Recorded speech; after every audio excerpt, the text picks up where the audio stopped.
ముదుగూరు పట్టణ ప్రజలారా, పూర్తిగా మన ఊరికి సంబంధించింది. నంద్యాల వరదరాజిరెడ్డి ఎమ్మెల్యే గారి కుమారుడు కొండారెడ్డి గారు నిన్న లేక మనం మాట్లాడినారు కానీ నేను పెద్దగా వినలేదు. ఏదో 1-2-3 విషయాలు మాత్రమే మా పార్టీకి సంబంధించిన వాళ్ళు చెప్పి వినడం జరిగింది. సరే, ఆ 1-2-3 అయినా ప్రజలకు సత్యం చెప్దామని చెప్పే ప్రయత్నమే. పెద్దగా ఏమి వాళ్ళ అబద్ధాలని మీ అందరికీ తెలుసు. పొట్టిపాడు రోడ్డుకు సంబంధించి ప్రజలారా, మనం పోయి వచ్చినాం, నాశరకం అన్నాం, వాళ్ళు ఏదో మాట్లాడినారు, అన్ని అయిపోయినాయి. నిన్న కొండారెడ్డి మళ్ళీ ఏదో మాట్లాడినారు. దానికి నా వైపు నుంచి ఒకే ఒక ప్రశ్నే, రెండో ప్రశ్నే లేదు కొండారెడ్డి. ఇది ప్రజలే మనకు మధ్యవర్తి, ఇందులో ప్రజలే మనకు పెద్ద మనుషులు. నీకు నాకు ప్రశ్న, 700 మీటర్ల రోడ్డు నిర్మాణం ప్రజలారా. అది పుట్టిపాడు రోడ్డు 700 మీటర్ల రోడ్డు. ఈ 700 మీటర్లలో వేసి నెల కాకముందే 1868 క్రాక్స్ ఉన్నాయి. ఎంచినాం 1868. 1868 కంటే ఒకటి ఎక్కువ ఉంటాదేమో గానీ ఒకటి తక్కువ ఉండదు. ఒకటి తక్కువ ఉన్నా గానీ నేను పంద్యానికి సిద్ధం. 1868 చీలికలు రోడ్డు నెలగాలే. మరి కొత్త రోడ్డు 700 మీటర్లకు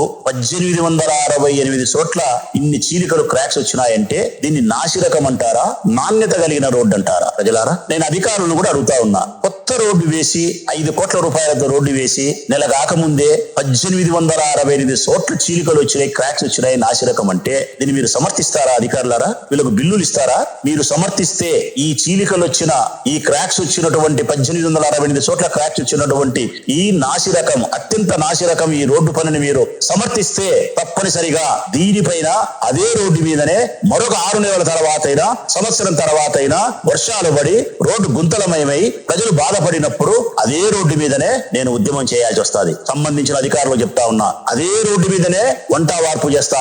అక్కడే 2-3 దినాలైనా ఉండి వంట వండుకొని తిని ఆనే నిద్రిస్తా, మీరు చర్య తీసుకోకపోతే. ఇక నేను కొండారెడ్డిని అడిగేది, ప్రజలే మనకు పెద్ద మనుషులు. కొండారెడ్డి 1860 చోట్ల క్రాక్స్ ఉంటే ఇది నాసిరకమని ప్రజలు ధృవీకరిస్తే చెప్పాల సమాధానం. ఒకవేళ లేదు, నేను చెప్పింది తప్పుడు విమర్శ అని చెప్పి ప్రజలే గాని మాట్లాడితే, ప్రజలే తీర్పిస్తే ఈ 3 సంవత్సరాల కాలంలో నేను ఎప్పుడే గాని మీ మీద రాజకీయ విమర్శ చెయ్యను, ఎప్పుడే గాని చేయను. పోదాంపా ప్రజల దగ్గరికి. రెండవది, కొండారెడ్డి మాట్లాడే అభివృద్ధి గురించి నేను అడుగుతా ఉన్నా. ఈ ప్రజలకు తెలుసో తెలియదో, 2 సంవత్సరాలైంది ప్రజలారా. ఇప్పుడు నంద్యాల వరదరాజిరెడ్డి గారి నేతృత్వంలో టీడీపీ గవర్నమెంట్ వచ్చిన తర్వాత ఈ ప్రొద్దుటూరు పట్టణానికి సంబంధించి ఏదైనా గొప్ప అభివృద్ధి కార్యక్రమం కోసం ఒక డిపిఆర్ తయారు చేసినారా? విలేకరులకు అర్థమైతా ఉంటది. డిపిఆర్ అంటే డీటెయిల్డ్ ప్రాజెక్ట్ రిపోర్ట్. ఒక ఏదైనా కొత్త అభివృద్ధి కార్యక్రమాన్ని, అంటే ఇప్పుడు మనం మార్కెట్ కడతాం, డిపిఆర్ తయారు చేస్తాం. ఒక బ్రిడ్జి కడతాం, డిపిఆర్ తయారు చేస్తాం. అంటే ఎట్లా కట్టాలా, ఎంత అవుతుంది, మంచేం చెడ్డేం అని చెప్పి అంతా తయారు చేస్తాం. ఒక్క డిపిఆర్ తయారు చేసినారా? 2 ఏళ్ళు అయింది, చేయలే. డీటెయిల్డ్ ప్రాజెక్ట్ రిపోర్ట్ ఒక్క పని విషయంలో కూడా మీరు చేయలే. అంటే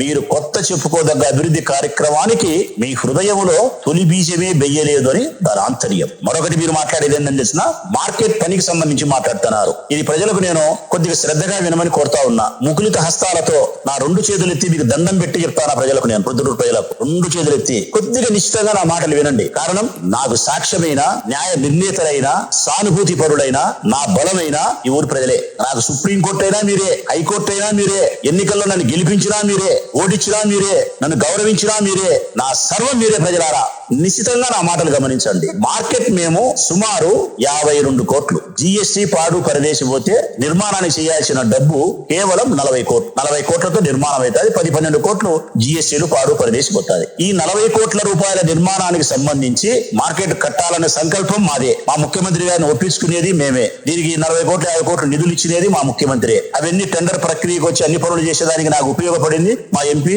మా తమ్ముడు అవినాష్. ఇది మేము మొదలు పెట్టాం, కాంట్రాక్ట్ ఇచ్చినాం, పని మొదలు పెట్టాం. 20 కోట్ల రూపాయల పని చేసినాం ప్రజలారా. సగం చేసినాం, ఇంకా సగం పని ఉండేది. ఇందులో వారి అభియోగం ఏంటంటే, మన వాళ్ళు మాట్లాడేది, మీరు 6 కోట్ల రూపాయలు మాత్రమే మీరు డబ్బులు ఇచ్చినారు, మిగతాది ఇయ్యలేదు, మేము ఇచ్చినాం, మేము చేసినాం అని మాట్లాడుతున్నారు. నేను ప్రజలను సాక్ష్యం పెట్టుకొని కొండారెడ్డిని ఆహ్వానిస్తానా?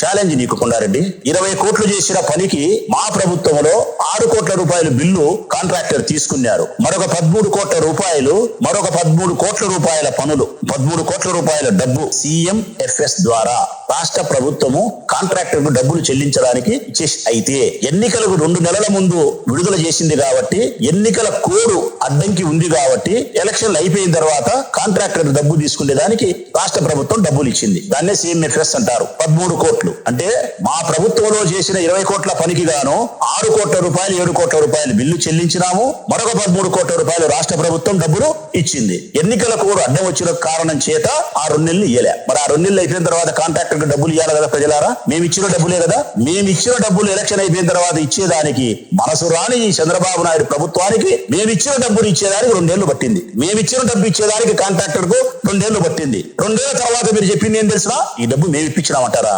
మేము ఇప్పించినామని చెప్పి ఆ కాంట్రాక్టర్ తో 4% నువ్వు కమిషన్ తీసుకుంటావా? 13 కోట్లకు 4% అంటే 52 లక్షల రూపాయలు లంచం తీసుకునేవారు. లంచం అన్నావా, రివాజ్ అన్నావా? నేను రివాజ్ అంటా, మీ నాయన లంచం అంటాడు. నేను రివాజు అంటా, మీ నాయన లంచం అంటాడు. ఏదొట్టుకున్నాం కొడారెడ్డి? రివాజ్ అన్నావా, లంచం అన్నావా? మీ నాయన ప్రకారం అయితే లంచం, నా ప్రకారం అయితే రివాజు. మేము ఇచ్చిన డబ్బును మీరు ఇచ్చేదానికి కాంట్రాక్టర్ 2 ఏళ్లు బట్టి 2 ఏళ్ల తర్వాత మేము ఇచ్చినామని చెప్పి గొప్పలు చెప్పుకుంటూ మళ్ళా కాంట్రాక్టర్ తో 52 లక్షల రూపాయలు మీ నాయన రూపంలో లంచమని, నా రూపంలో రివాజ్ అని మీరు తీసుకొని దీనికి నేను మాట మీద నిలబడతానా విలేకరులారా? ఇది పంజానికి నేను ఛాలెంజ్ కు నేను ఆహ్వానిస్తాను కొండారెడ్డిని. ఇది సత్యమా అసత్యమా చూపిస్తా. రికార్డెడ్ గా గవర్నమెంట్ లో ఉండబడిన డబ్బు ఎప్పుడు వేసినాం, ఎప్పుడు వచ్చిందన్నీ నా దగ్గర ఉన్నాయి, చూపిస్తా. తప్పుడు మాటలు, తప్పుడు కూతలు. ఇంకొకటి కంపోస్ట్ యార్డు చెప్తున్నారు. నిన్న ఆయన పట్టాభి వచ్చి ఇద్దగా మేము పొడుచలాం చేస్తామని చెప్పి. ఇది నేను రాష్ట్ర ప్రభుత్వానికి హెచ్చరిక చేస్తానా, ప్రజలకు కాదు. రాష్ట్ర ప్రభుత్వానికి, ఈ ప్రభుత్వానికి హెచ్చరిక చేస్తానా. ఆంధ్రప్రదేశ్ రాష్ట్రంలోని మున్సిపాలిటీలు ఎన్నైతే ఉన్నాయో, కార్పొరేషన్లు, మున్సిపాలిటీలు అన్ని చోట్ల ఈ కంపోస్ట్ యార్డు నిర్మాణం పేరుతో పెద్ద కుంభకోణం జరుగుతుంది, పెద్ద స్కామ్ జరుగుతుంది, పెద్ద అవినీతి చక్రం ఉంది. ఇది ఎవరికోరికి భాగాలు, ముఖ్యమంత్రులకు, ముఖ్యమంత్రి కొడుకులకు, మినిస్టర్లకు పట్టాభి ఎవరికోరికి భాగాలు ఉన్నాయి, ఎట్లా అవినీతి చేస్తాననేది వచ్చే సంచికలతో వివరాలతో వివరిస్తా. తదుపరి సంచికలో వివరాలతో, సాక్ష్యాలతో మీకు వివరిస్తా ప్రజలారా. మరొక మాట మీరు మాట్లాడేది అనంతపురం కియా. ఏది? Anantapuram Kia company. అది కూడా మాట్లాడినారు కదా మా గొప్ప అని. మేము ఇంతమందికి ఉద్యోగాలు, ఉపాధి అవకాశాలు కల్పించినామని చెప్పి.